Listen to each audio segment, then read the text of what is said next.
जय हिंद दोस्तों। आज हम बात करते हैं एक नए टॉपिक पे, एडमिनिस्ट्रेटिव सिक्योरिटी सुपरवाइजर, प्रशासनिक सुरक्षा पर्यवेक्षक।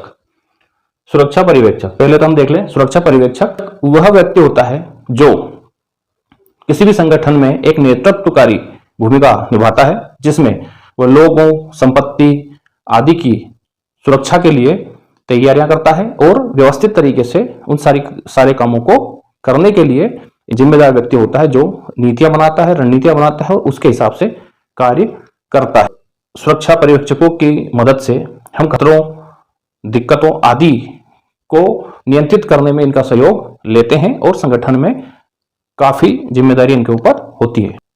इस कारण यह लोग व्यवस्थित तरीके से किसी भी संगठन में किसी भी काम को संचालित करने के लिए उत्तरदायी होते हैं, जिम्मेदारियों को निभाते हैं। प्रशासनिक सुरक्षा पर्यवेक्षक, तो इसके बारे में हम समझते हैं ये इसका क्या होता है। और किसी भी संगठन में या किसी भी संस्था में सभी प्रकार के कार्य करते हैं, जिसमें नए सुरक्षाकर्मियों का प्रशिक्षण, उनकी भर्ती और सारे जितने भी संगठन के प्रोटोकॉल होते हैं उनको फॉलो करने के लिए सारी रणनीतियां बनाना और उसके तहत कार्य को करना, इन सारे अनुपालनों को करने के लिए प्रशासनिक सुरक्षा पर्यवेक्षक की जिम्मेदारी होती है और उसको इसीलिए पदस्थ किया जाता है। क्या है सुरक्षा पर्यवेक्षक की भूमिका और जिम्मेदारी?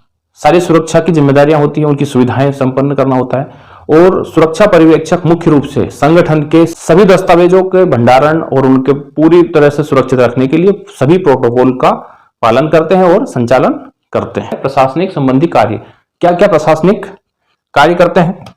एक सुरक्षा पर्यवेक्षक का प्रशासनिक संबंधी कार्य क्या क्या होता है? सबसे पहला होता है रोस्टर बनाना। जितने भी सुरक्षाकर्मी हमारे साथ काम कर रहे हैं उनका रोस्टर बनाना, शिफ्ट शेड्यूल बनाना, कौन कौन सी शिफ्ट में कितने लोग तैनात करना है उसके हिसाब से शिफ्ट शेड्यूल बनाना, ड्यूटी को ध्यान देना, कैसे ड्यूटियां चल रही है वो करना, कर्मचारियों के प्रदर्शन की निगरानी, कौन सा कर्मचारी कैसा काम कर रहा है, कौन से जगह के लिए वो ज्यादा उपयोगी है उसके हिसाब से प्रदर्शन की निगरानी करना, कर्मचारियों के प्रशिक्षण निर्धारित करना, हर कर्मचारी का प्रशिक्षण देना, उसको प्रशिक्षित करके फिर उसको तैनात करना ताकि किसी भी प्रकार के कार्य करने में उसे कोई बाधा उत्पन्न ना हो, कोई परेशानी ना हो, उस हिसाब से प्रशिक्षित करना, कर्मचारियों की छुट्टी और कार्मिक मामलों पर नियंत्रण करना, कर्मचारियों का कब किसको छुट्टी चाहिए, कब किसको क्या जरूरत है, उसके हिसाब से उनका पूरा छुट्टी और सभी चीजों का एक सही तरीके से पूरा नियंत्रण होना, प्रारंभिक घटना की जांच कर रिपोर्ट प्रस्तुत करना।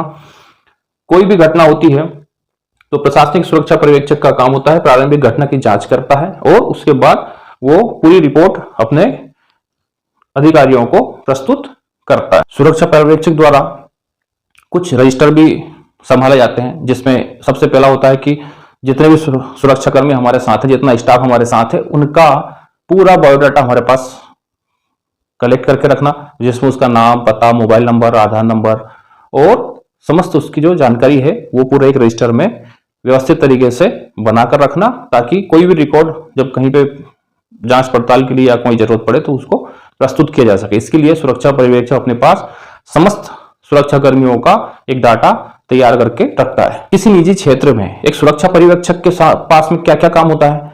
अपना खुद का काम तो होता ही होता है, साथ ही साथ अपनी जो प्रशासनिक जितने भी कार्य होते हैं वो तो होते ही हैं, उसके साथ साथ 6 से लेकर 15 निहत्तर सुरक्षाकर्मी उसके साथ काम करते हैं, उसके अंडर में होते हैं। साथ ही साथ कुछ सशस्त्र यानी सशस्त्र सुरक्षाकर्मी भी उसके साथ होते हैं, जिनको उनका नियंत्रण, उनसे कार्य करवाना, सारी चीजें सुरक्षा पर्यवेक्षक के पास में होता है।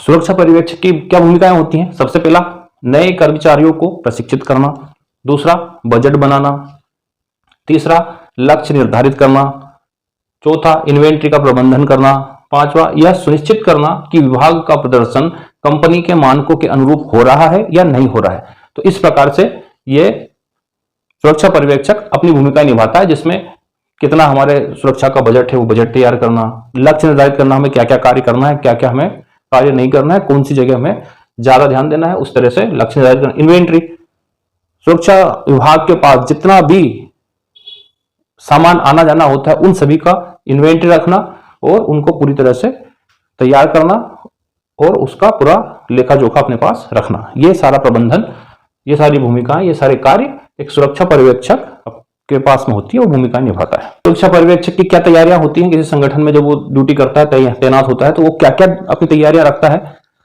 सबसे पहला योजना बनाना, हर काम की तरीकेबद्ध योजना बनाना, संगठित करना, अपना जितना भी समूह है, अपना विभाग है, अपने विभाग के जितने भी कर्मचारी हैं, चाहे वो 50 हैं, 100 हैं, 500 हैं, उन सबको संगठित करना। समस्या का समाधान, कोई भी समस्या उसके पास आती है सुरक्षा पर्यवेक्षक के पास, तो उस समस्या का समाधान करना।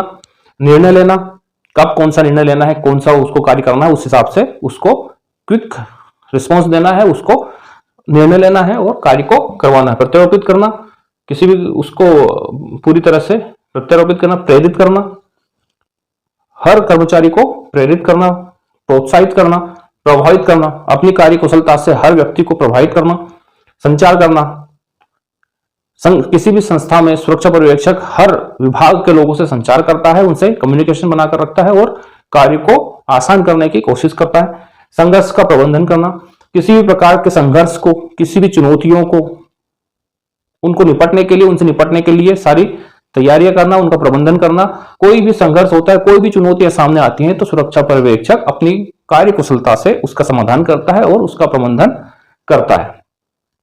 तो ये सभी सुरक्षा पर्यवेक्षक की तैयारियां होती हैं, जिससे कि वो कार्य को आसान तरीके से या कम समस्या के द्वारा सुलझा सकता है, समाधान कर सकता है।